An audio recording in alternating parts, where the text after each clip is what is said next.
BIONICLE Legends 1. Island of Doom. Written by Greg Farshdey. Recording by Logan Gray. Introduction. 6 powerful figures stood on the shore of the once great city of Metru Nui. They were the Toanuva, heroes whose power and skill had defeated the darkness and allowed the Matoran to return to the place that had once been their home. All around them, Matoran were hard at work rebuilding the city. It had been damaged centuries ago by a massive earthquake, and then overrun by Rahi beasts. Most of Metru Nui was in poor shape, some of it completely ruined. The Toanuva and Takanuva, Toa of Light, had spent most of the past few weeks assisting in this effort. Now they had been called away by Vakama and Nuju for a private conference. From their expressions, the Toa could tell they were not about to hear good news. Vakama led the Toa to an isolated spot where Duma was waiting for them. Duma had been living in Metru Nui, waiting for the Matoran to return for over 1,000 years. He looked at the Toanuva with undisguised desperation in his eyes. "My friends, I do not know how to say this," he began. 1,000 years ago, the Great Spirit Matanui was struck down by treachery and cast into a deep sleep. It is said that you Toanuva are destined to one day awaken Matanui and restore light and peace to the universe.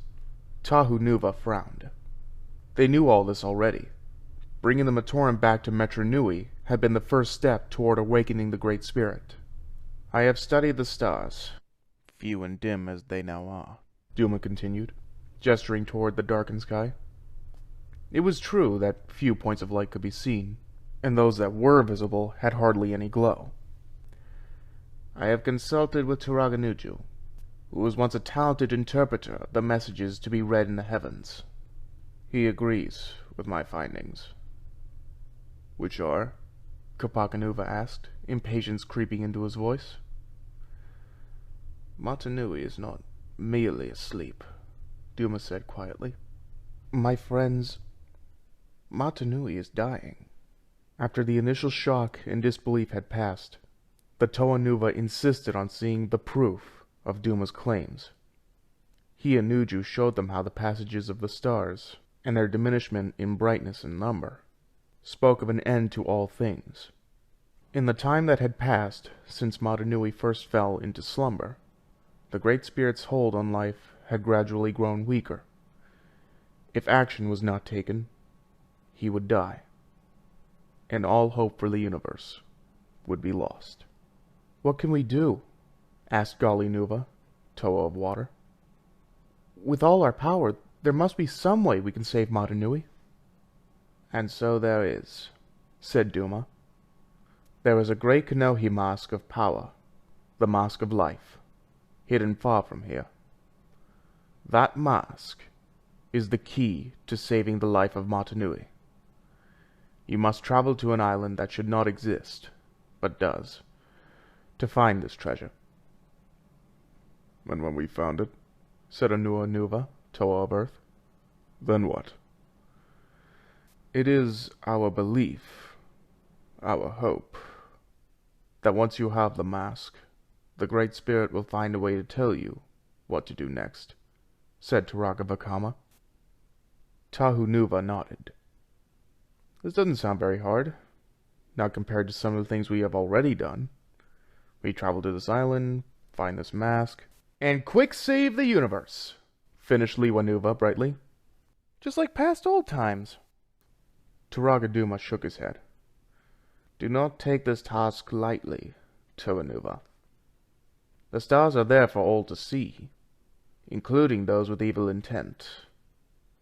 There are some who would not weep at Matanui's passing, and others who simply wish to possess the awesome power of that mask. If they should reach its hiding place before you—" Tahu turned to Gali. "Tell Takanuva, we must leave at once."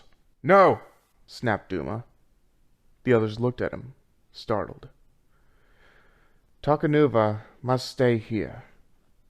Kopaka wheeled on the Turaga. I don't understand. You tell us that this mission is vital, and then subtract 1/7 of our power. Why? Metru Nui must be defended in your absence, Duma explained. The stars say that it is Takanuva's destiny to remain here and guard the Matoran. I have to stay? Asked the Toa of Light in disbelief. The others may need me. I should be with them. You are needed here, said Turaga Vakama. The time will come when your power may be all that stands between us and the darkness.